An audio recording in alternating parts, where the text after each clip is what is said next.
Tasmina Ahmed-Sheikh.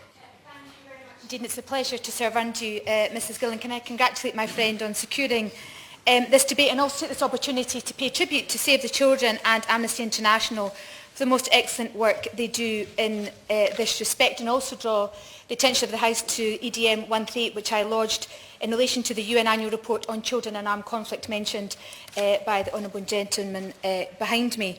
Can I, first of all, make reference to the points made by the member for Rutland and Melton, who talks about understanding geopolitics. Can I remind the honourable gentleman that is not just the preserve of the Conservative Party, nor have they demonstrated by any of their actions in a number of international events that it is indeed something over which they have any element of great expertise.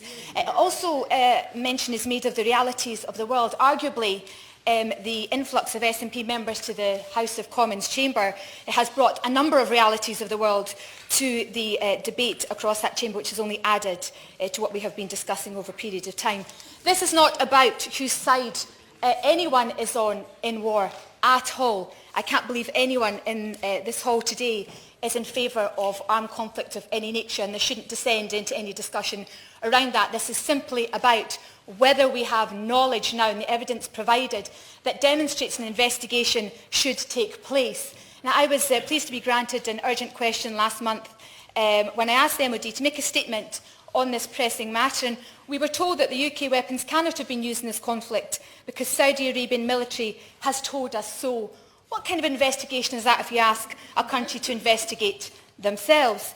Further to that, Mrs Gillan, let's bear in mind that this is the same Saudi Arabian government whose human rights record was so bad that the very own Ministry of Justice have refused to do business with them.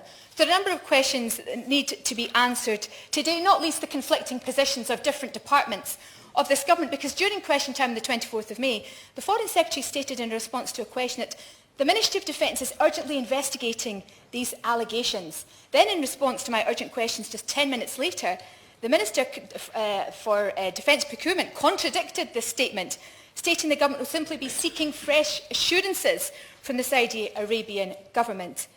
It is clear that the UK government will not conduct its own investigations itself into the issue, again confirmed by BBC World Service in an interview then by an MOD official who said, "We are not launching an investigation." Now, I have written to the Prime Minister to ask what the position is.